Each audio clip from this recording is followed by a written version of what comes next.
Hello everyone, my name is Nahed and today I'll be reading another short story from my book of the Grimm's Essential Fairy Tales. So here's the cover, here's what the book looks like, and the short story I'm going to be reading today is called The Wolf and the Seven Little Kids. So let's get started.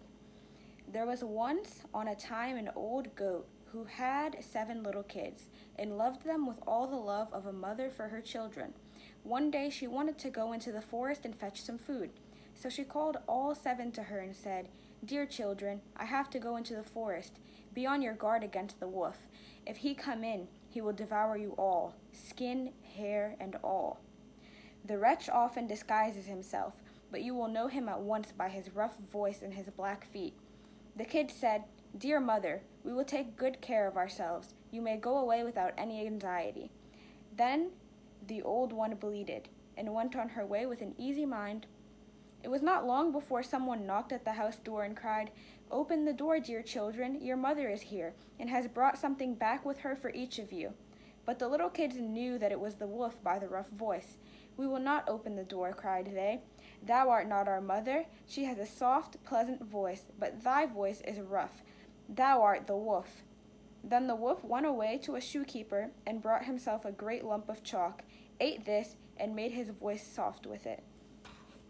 Then he came back, knocked at the door of the house, and said, "Open the door, dear children. Your mother is here and has brought back something with her for each of you."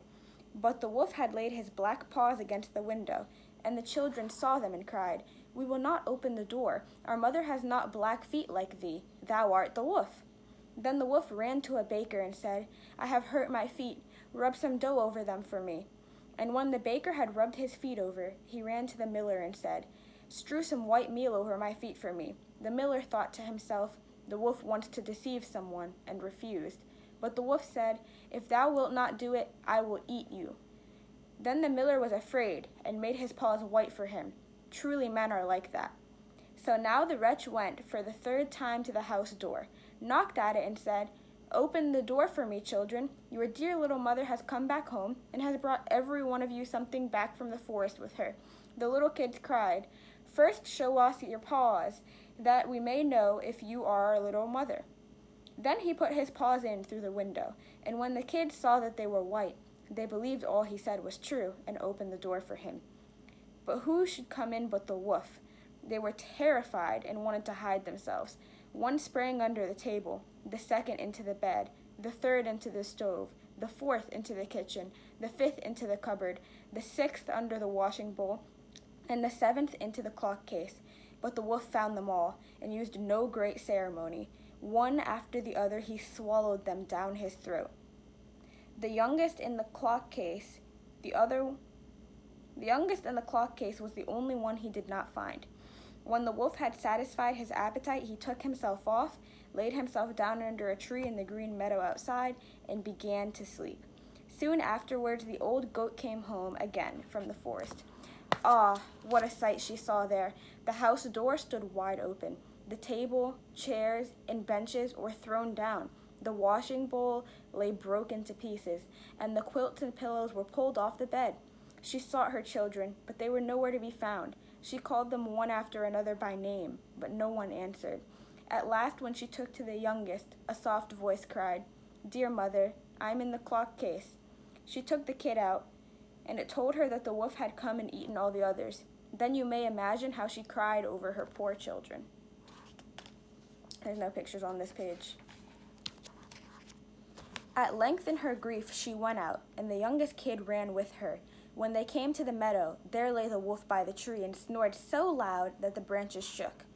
She looked at him on every side, and saw that something was moving and struggling in his gorged body. "Ah, heavens," said she, "is it possible that my poor children, whom he has swallowed down for supper, can still be alive?"